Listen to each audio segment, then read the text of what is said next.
I pledge allegiance to the flag of the United States of America and to the republic for which it stands, one nation, under God, indivisible, with liberty and justice for all. All right, public comment on non-agenda items. I think nobody's here, so we'll move on to, does anybody want to motion to approve last meeting's minutes? I will move to approve last meeting's minutes. I'll second. All in favor? Anybody, Opposed. anybody opposed? Thank you. Motion passes.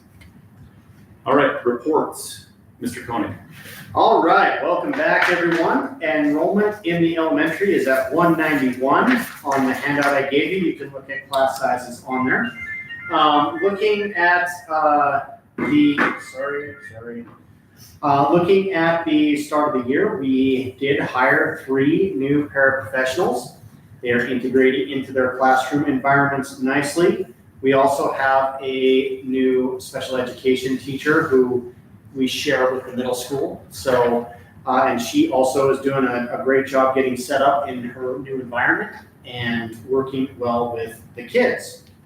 The building looked great after the summer cleaning. A huge thank you to Scott and his crew for getting it all neat and tidy. It was wonderful to move back in. Classrooms are a magical space once again. Teachers worked very hard to make them welcoming and conducive to excellent learning. I've thrown a couple of pictures on Facebook of various classrooms, especially today. I think it's worth note with our TK class getting so huge.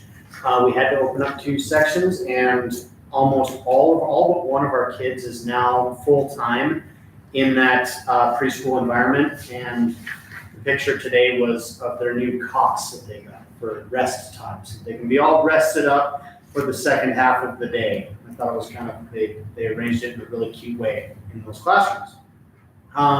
Math testing, of course, is still underway. Should be completed by the end of the week or maybe early next week. Made some changes to the interface, which I think is going to help us understand and disaggregate data faster, more efficiently, and we can give those kids the internet interventions and the enrichments that they need based on those assessments.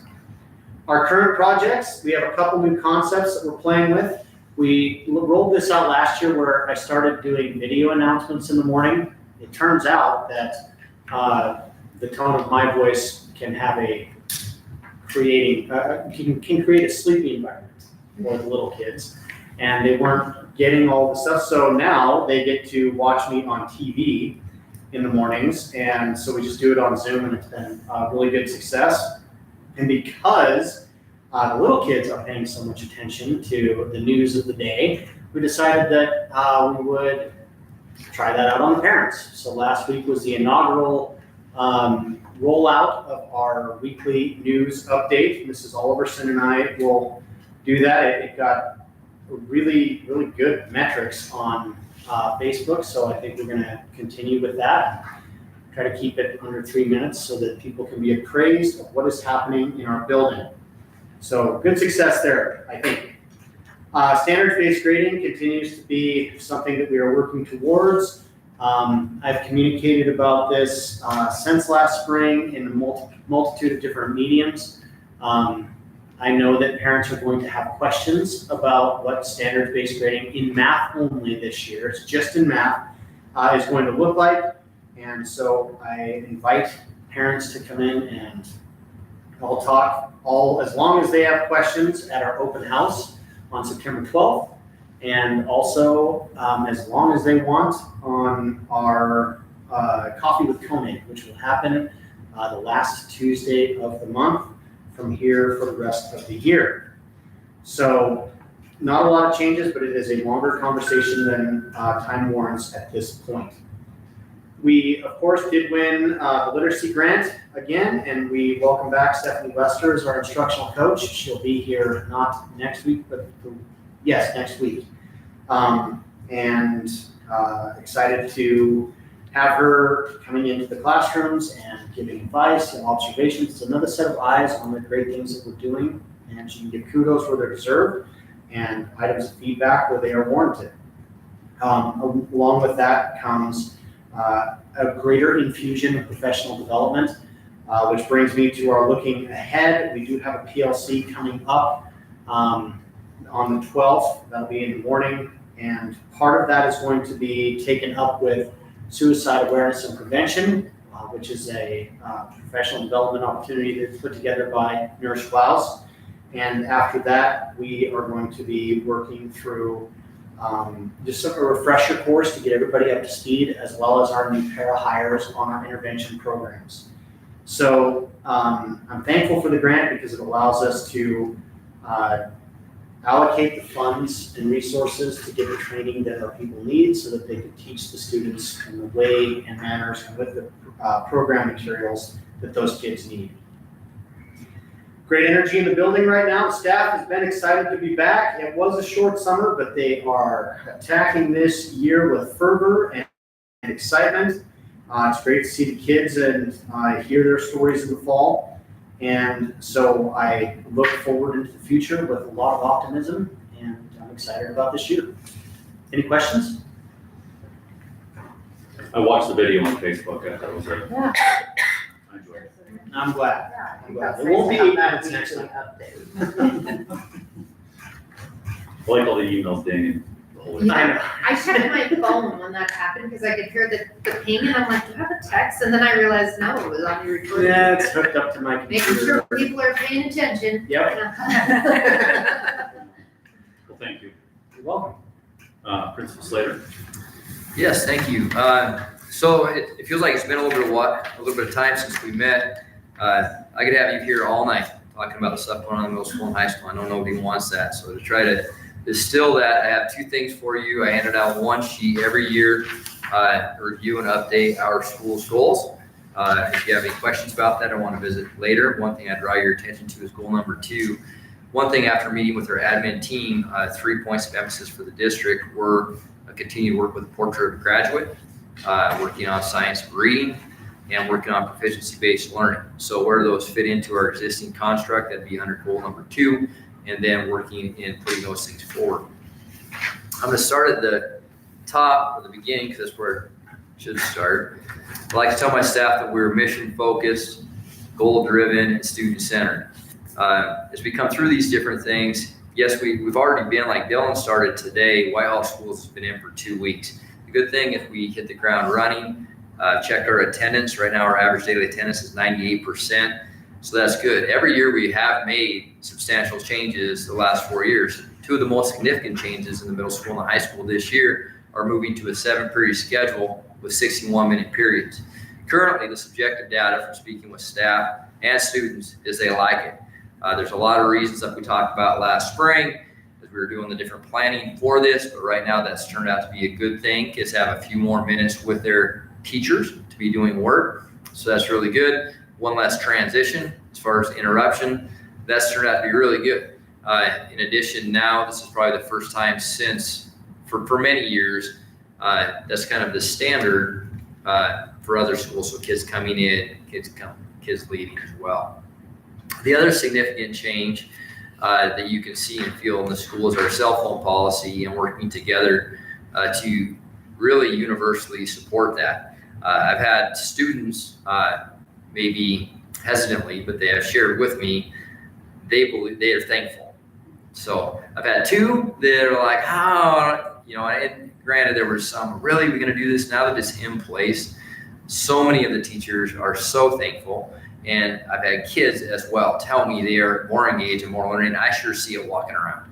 Absolutely. So I would encourage any of you, if you want to walk with me, the level of engagement in our schools just by implementing our cell phone policy, which kids don't have that with them. In every high school room, they put them in a box. They don't have them. That distraction is away from them, and they are way more engaged in their learning. So those are 2 major things. Dual credit English classes, that's actually a layover, what I wanted to say. So I'm going to scratch that. So one thing I mentioned last spring was this idea of having every Whitehall graduate have a dual credit class. We continue to explore different opportunities and partnerships. Most recently with Miles City Community College, We have a concurrent class going along with JMG that has 17 kids in it. It's a career readiness, and a lot of kids that frankly probably wouldn't have taken a dual credit class. They're doing it.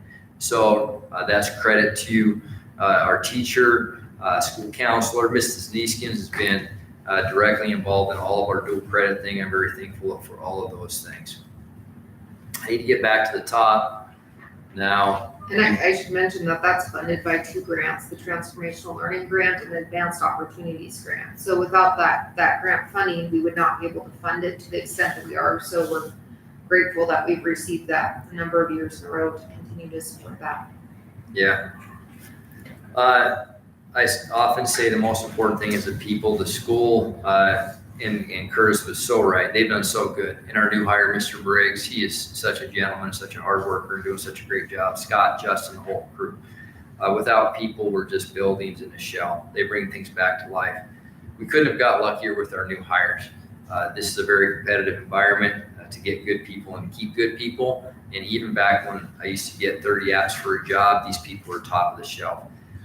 So they are, just for review, Mr. Jimmy Lewis, high school English, Mr. Jonathan Longden, high school math, Miss Kayla Hay, high school science, and then Mr. Koenig mentioned Miss Carrie Crahay is K-12 SPED, as we've changed our SPED framework where she's handling those with the greatest needs.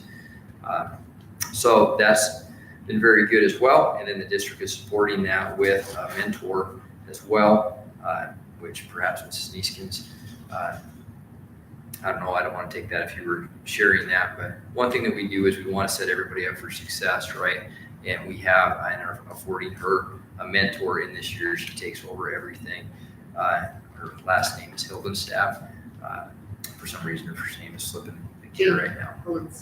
But she's doing a really good job, so I really appreciate that. Professional development, super fortunate. I got to go to the National Principal Conference again this year in Seattle. In addition, so in that, the last sentence of this, one of the best things is getting to network and have roundtable discussions with principals from across the nation and some of the best educational minds literally in the United States. And then my favorite part also is after listening and participating with them is coming back home. And I mean that from the bottom of my heart. I love my school. I love my community. And I would not trade it for a principalship in Chicago where 90,000 people, because I actually know my kids. So I love coming home. I do love the professional development as well. In addition, Mrs. Neeskins and Mr. Koenig and I attend a local conference in Bozeman, School Services of Montana, MECC. We learned about proficiency-based learning, and I had one of their consultants, Billy Taylor, really kind of break the ice again with my staff on what is proficiency-based learning. One of the best things out of it, both the conference I went to and her coming in, we have a way in education of repackaging things and talking, and everybody gets scared because it's brand new. A lot of these things have actually been around for a long time. So getting that fear out of it and looking at how we make sure we're proficient in the standards in all subjects, all grades. So a lot of great professional development. Thank you for supporting those opportunities. I really appreciate the superintendent board doing that. A lot of my stuff at national conference was paid for through SAM, School Administrators of Montana. But in addition, my incidentals and stuff, the district, and they fully paid for everything in Bozeman. So thank you. Back page, this is just a look for 10. This was more for almost fun. A lot of times we get hung up on the past, myself included. My school, I can tell you what Columbia Falls was like in 1993. Well, how relevant was that? Cell phones were an issue, right? COVID, drugs, right? What the stoners were doing back then, and the turbo weed we have now at every corner store in every small town in Montana. I mean, that's one of those things I will say, some things are always true, and schools will always be a reflection of our community. Always. And it used to be when I was a kid, we had to worry about, and we used to have a joke that every small town in Montana has a bar and a church. Today we got a bar, a church, a couple pot shops. If you think that's not having an impact on our students, crazy. As a principal and someone at the ground level, it is having an impact. So we're going to do everything we can to give them healthy choices, and we are doing that. But before my soapbox moment, looking back 10 years, what was our school in 15, 16, had about 132 in the high school. Today we have about 178, about 46. That's an entire grade level for our size school. Now, at that time, it's listed in Infinite Campus as 7th and 8th. Today, we're 6th through 8th. So just to do apples and apples, our middle school is about the same if you're just looking at those. And that's small growth. But those are our own numbers. I'm very excited. We got a lot of great kids. All of our kids are great kids. But we have a lot of great kids moved in and just welcoming them. We had a great opening assembly. A lot of compliments on our PIR day. Last weekend for Labor Day, I was very proud of our team. Our football team got their first win in a long time. And it's not just about the win, it's about the class of the players on the field. They had all their JV players in the fourth. They could have scored a couple more touchdowns. They played with class and dignity. They didn't over-celebrate. Talked to the superintendent of Deer Lodge. They were a classy outfit. They represented us very well, besides the fact that they got the win. So those kids just stick with that long haul of not winning. And then to win, very proud of the perseverance that they've shown and our coaching staff. Cross country, they're off and running. That's kind of play on words. They're doing well. They never get the limelight that the other sports do, and volleyball's off and running too. FFA, I'd have you here all night. I just stopped by the alumni meeting, and they're doing some great things over there. And we're so lucky to have Francine, very solid long-term sub in there, keeping the wheels on the bus. By our teacher, Miss Miller, is home with a brand new healthy baby, Steele, a little young man. So we're very excited for her. Things are good. So that'll wrap up my report. We're excited. And I'm the proud principal of Whitehall Middle School and High School. Thank you. Any questions? Thank you. Easkins? Yes, so just to update you on funding, as of last meeting, we had not yet received our title grant allocations or our IDEA grant allocations. Title grant is a federal grant, and so there was a lot of uncertainty surrounding the federal grant funding and whether it would come through or if it would come through in a timely fashion, on and on. When all is said and done, we're down like 15,000 in that grant from last year, but certainly not to the extent it could have been, nothing that we can't account for or budget for in a different way. So that does fund 4 of our teaching positions plus their benefits. So it is a grant that if we were to lose it in its entirety would have a significant impact on our budget. So as it stands right now, we're happy to report that we're in a good place with that. Similarly, the IDEA grant, which is state funding for students with special needs, that is grant funding that we pass through to the Prickly Pear Special Education Cooperative. It helps fund our speech pathologist, our OT and PT positions, and our school psych position. Certainly something that we couldn't really otherwise afford with that level of funding. So being part of that cooperative really has a great benefit for us. We receive a lot by pooling with the other schools in Jefferson County. So that is fully in place for this year, and we did pass through that funding to Prickly Pear, and that is also looking good.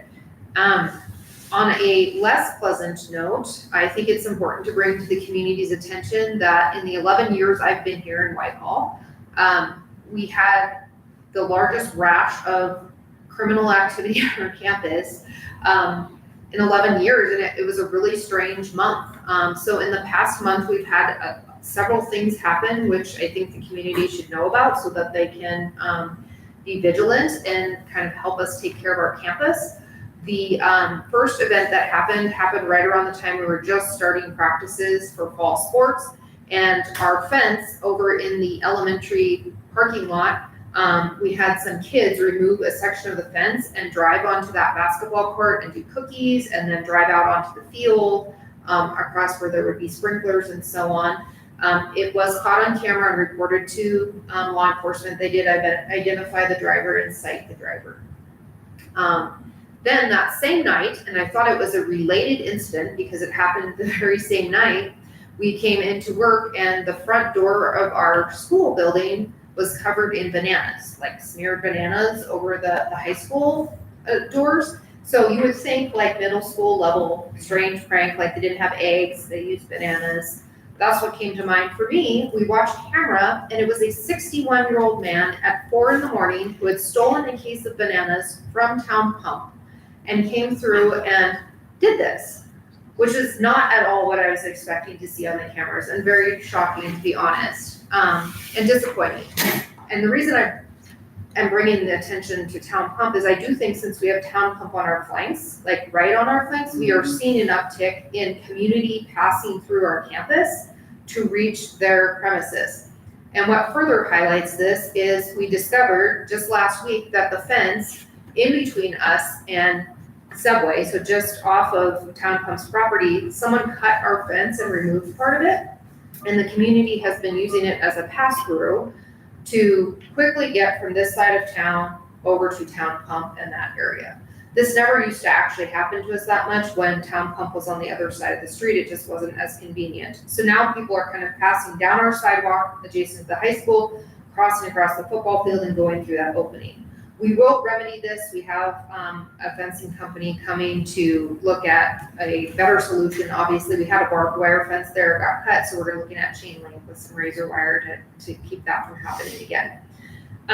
However, two other things in regards to that opening. So unfortunately, we had a community member pass through, again, going to that same area and drop drugs right in front of the school. This was during the school day. And obviously, we have cameras everywhere. We were able to identify the person and law enforcement did charge them. Obviously, this could have been super serious for us because it was right in front of the elementary school and a safety issue. So we respectfully ask that no one in the community, regardless of intent, is traveling through here just as a matter of course. Like, we are a closed campus during the school day, although you can access our campus. We don't want people intentionally there when school is in session. We just don't need people coming through here and using this as a cut through. The final thing we discovered in the course of investigating the fence and how this person had traversed our property is we actually do have vagrants, homeless people living in the trees between us and Subway currently, which we also reported to law enforcement. I discovered this when I was investigating the fence, and then I found the encampment and there was actually a person there. So that's unfortunate. I'm sorry they're in those circumstances. However, having them like right adjacent to our football field where we're having events, we have kids having practices, just not really an ideal situation. So I do think, I guess I'm asking for the community's help to just be very eyes on. If you see something, say something. If there's something going on at night that looks unusual, in particular, please call it in. Most of this strange stuff is happening in the evening. So we would ask for the community's help just to kind of keep an eye on campus. Like I say, this is not usual. We don't usually have 4 incidences in a month. So hopefully it's just a strange thing and we're moving past it, but I think it's worth bringing to everyone's attention. Thank you. Any questions? All right, on to new business. Approve the substitute staff list. Okay. For our new additions. Just one at the bottom. All right, so the new person is Jaden Stanley Williams. That is the new addition to our list. Does anybody want to move to approve? Look at the name. Jaden Stanley Williams. Jaden Stanley Williams. I move to approve the substitute teachers list. I'll second. On approval? Aye. Any opposed? Motion passes. Next is hire paraprofessional Jane O'Kane. Turn it over to Mr. Slater. He did her interview. She'll be filling a position in this building.